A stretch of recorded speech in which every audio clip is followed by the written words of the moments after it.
네, 안녕하세요. 이번 시간에는 프레이밍에 대해서 좀 말씀드릴게요.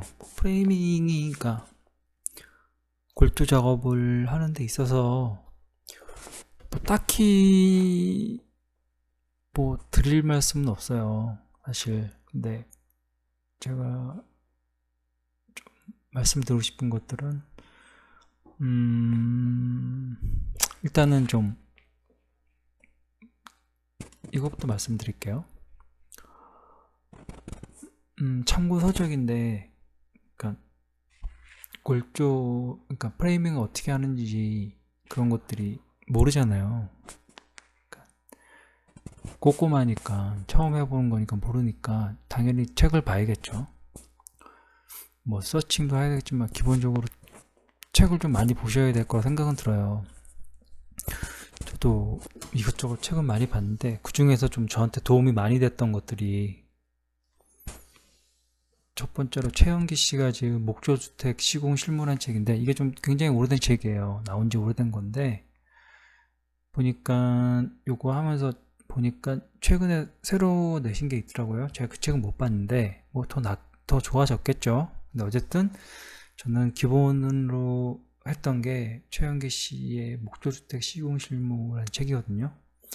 이게 좀 전에 말씀드렸지만 좀 오래된 책이다 보니까 옛날 방식을 차용하고, 그러니까 소개하고 있긴 하지만, 그럼에도 기본은 우리가 목조주택을 지을 때 필요한 기본적인 것들, 웬만한 것들은 다 이 내용이 있습니다. 기본적으로 최영기 씨 책을 저는 참고를 많이 했고요. 그 다음에 성경희 씨가 지은 목조주택 설계 앤 시공 디테일이라는 책이 있는데,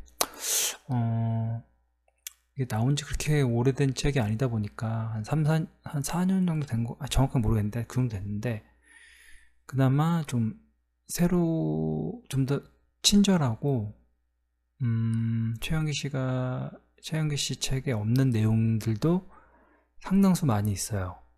그리고 추가적인 것들도 좀 있고, 이 책도 상당히 도움이 많이 됐어요.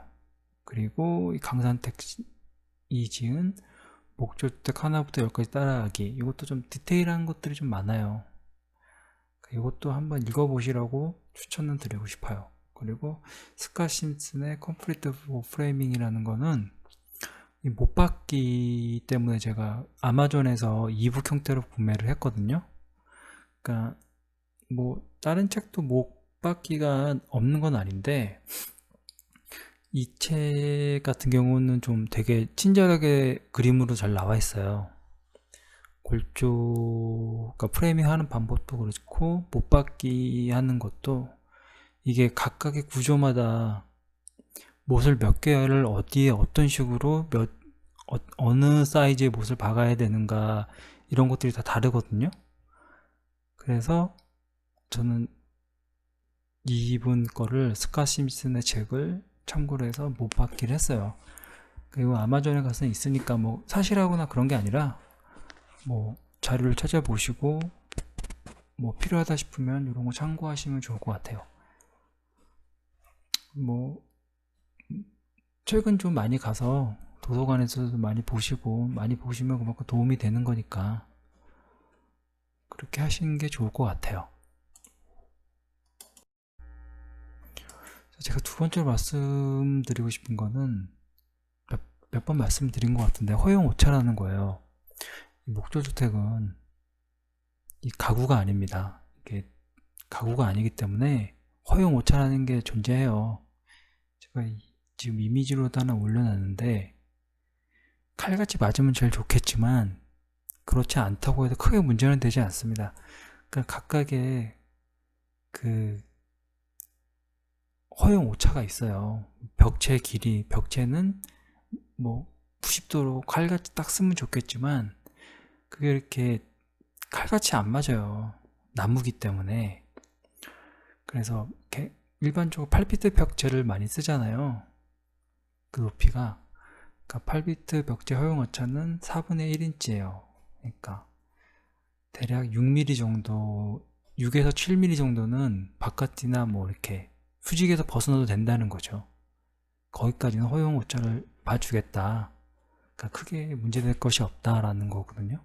예를 들어서 그러니까 그런 것들이 있어요. 그러니까 너무 칼같이 맞추려고 하실 필요는 없을 것 같아요.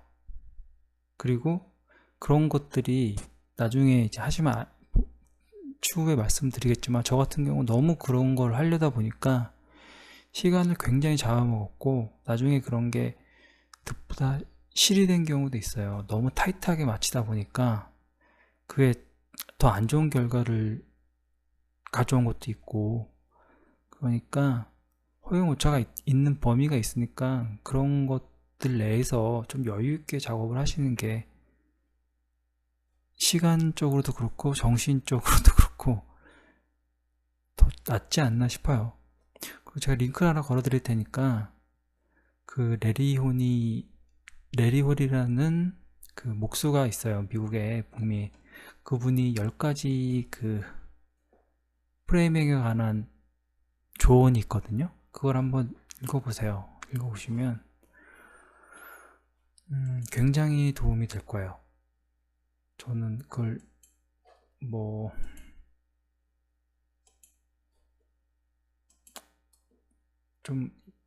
어느 정도 중간 정도 된 상태에서 알았기 때문에 이게 처음에 몰랐어요. 이분이 이런 말씀을 하신 거 몰랐는데,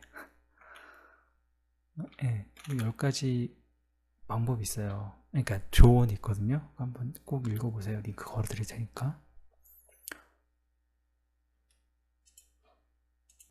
자, 또 제가 추가로 말씀드리고 싶은 거는 어드밴스드 프레이밍이라는 거예요. 그러니까 기존에 그런 관행적으로 지어지는 방법이 있다면 어드밴스드 프레이밍은 조금 더 개량된 단열에 좀 더 집중하고 목재 사용을 최소화한 그런 프레이밍 방법이거든요. 저는 크게 어드밴스 프레이밍을 일단 대표적인 게 지금 골조할 때 프레이밍 할 때 벽체 스터드를 16인치를 많이 쓰잖아요. 근데 어드밴스드 프레이밍에서는 24인치를 권장합니다. 그러니까 이럴 경우 상당수의 목재를 적게 사용하고 단열재를 늘릴 수가 있는 거죠. 대표적인 경우가 그런 거고요. 백커나 코너 이런 것들도 형태가 달라요.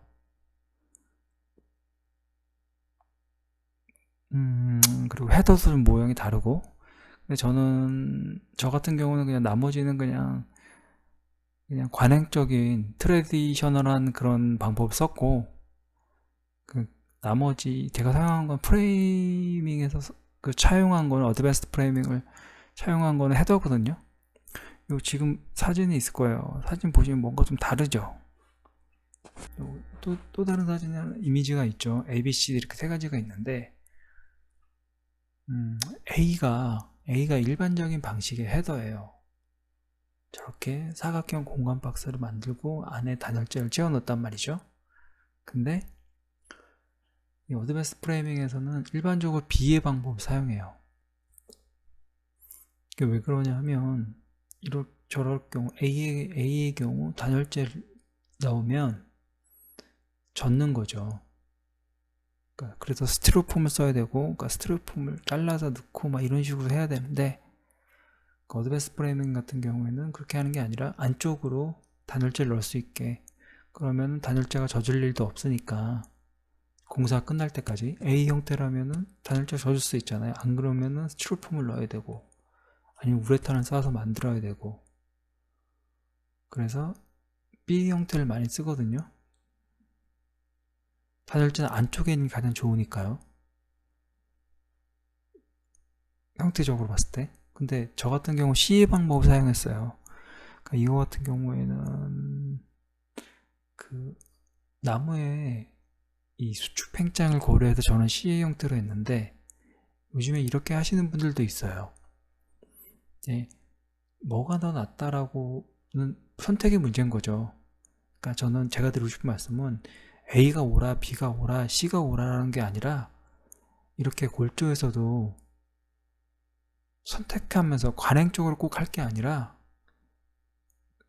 더 나은 방법을 선택할 수도 있다는 거죠. 뭐 이게 골투가 꼭 16인치로 돼야 되는 것도 아니고 24인치로 돼야 되는 것도 아니거든요. 이거는 그런 것들이 하중을 지탱함에 있어서 어느 정도 검증된 거고, 하지만 이게 그러니까 그 벽의 용도에 따라서, 그러니까 내력벽이냐 비내력벽이냐에 따라서도 이런 프레이밍은 바뀔 수 있거든요. 힘을 받아주지 않는 그런 비내력벽이라면 굳이 16인치로 할 이유도 없겠죠. 내부에 있는 벽체라면. 그래서 어떤 분들은 외부는 16인 아니까 2x6로도 하고 내부는 2x4라는 경우도 있거든요. 그러니까 이거는 각 선택의 영역인 거죠. 대신에 안전한 방법, 최대한 안전하면서 효율적인 방법을 생각해야 되는 거고, 그렇기 때문에 꼭 기존의 그런 레거시한 방법을 쓸 게 아니라, 그러니까 트레디셔널한 방법을 쓸 게 아니라 어드밴스 프레이밍을 검색을 하셔서 본인한테 어울리겠다, 난 이게 단열에 최대한 집중을 하겠다란다면 차용할 수도 있겠죠. 그러니까 이런 것들을 한번 골조하시기 전에 한번 따져보세요. 참고로 저는 CA 방법을 쓴 게 함수율 때문이거든요. 그러니까 목재가 의외로 되게 많이 수분을 먹으면 팽창을 해요. 그래서 저는 CA 방법을 사용했거든요. 나중에 헤더 만들 때 한번 기회가 있다면 설명을 드릴게요. 자, 다음엔 벽체의 길이입니다. 저 같은 경우는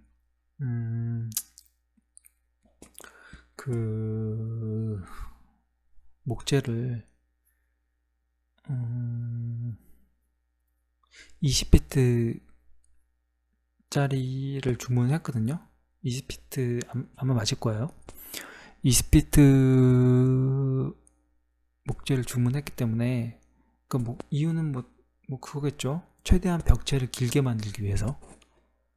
밑갈돌이와 윗갈돌이가 길면 벽체를 길게 만들 수 있잖아요, 기본적으로.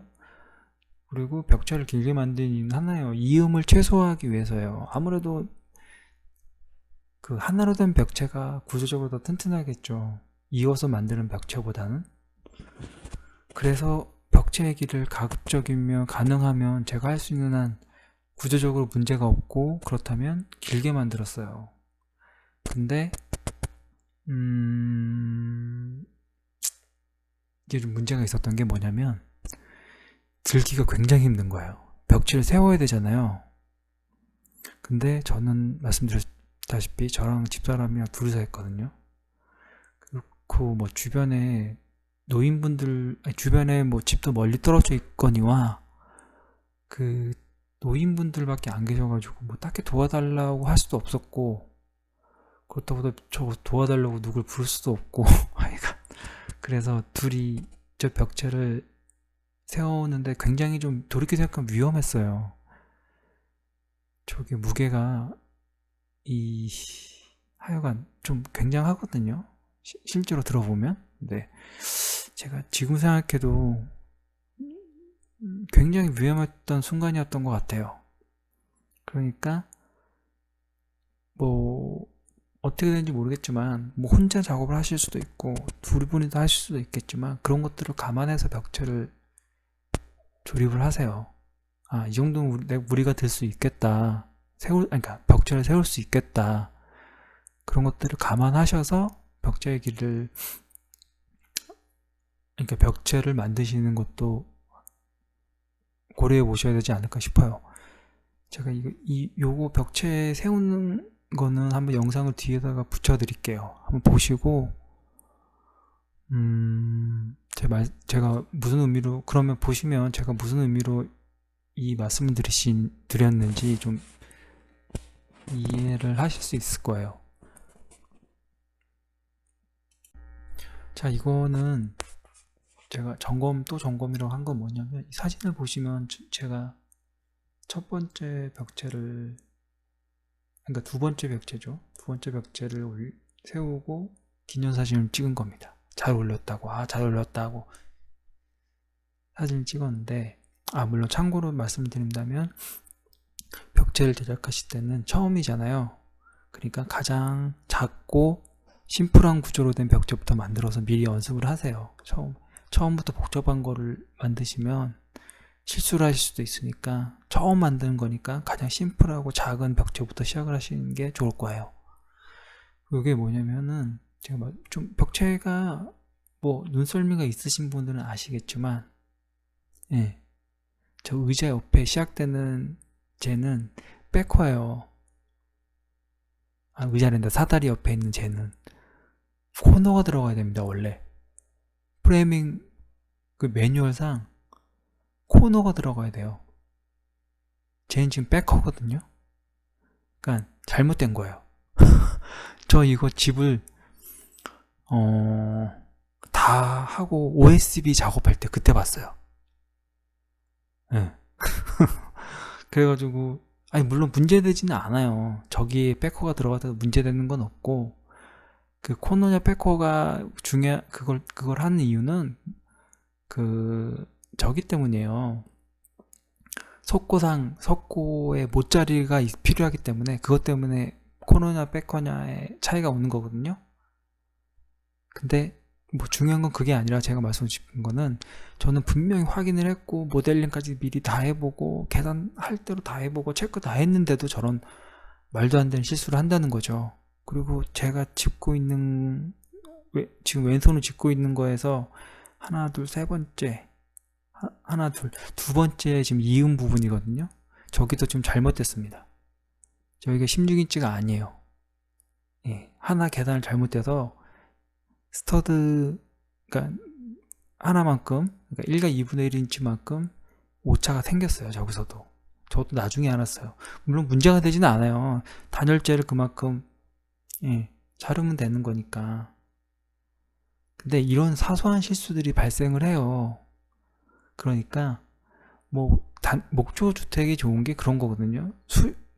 수정도 쉽게 할 수 있고, 그런 게 뭐 그렇게 됐다고 해서 크게 문제가 발생하거나 그러진 않아요. 하지만 점검을 하시고 또 하시고 또 하세요. 그게 어쨌든 오차를, 그러니까 그런 부실 시공을 줄일 수 있는 방법입니다. 저처럼 이렇게 실수를 하지 마시고, 일단 뭐 영상 뒤에 붙여드릴게요. 그리고 다음 시간에 또 뵙도록 하겠습니다. 안녕. 낮춰야 되고, 칼같이. 한 방에. 나는 이 밑에서 할 거야. 그래야지 손이 이게 들어가. 이렇게 되는 게, 이것만 해도 반은 먹고 들어가는 거거든, 지금. 자. 대금 위에 올라가도 되지 않아? 충분히. 자, 잠깐만. 허리 한 번만 뒤로 제끼고. 한 번만 뒤로 제끼고. 당신도 몸 좀 마지막 풀어.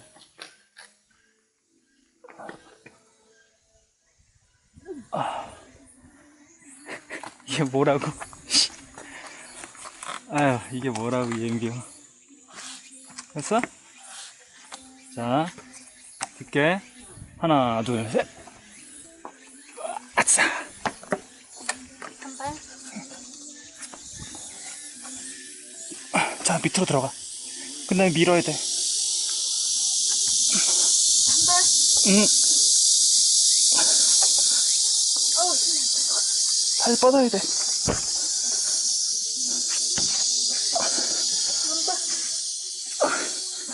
뻗었다. 됐어. 으아, 됐다. 이것만 되면 된 거야. 아, 무겁다. 와, 씨. 으아. 됐어. 힘쓸 거 없어, 이제. 아, 포기할 뻔했어. 중간에. 오.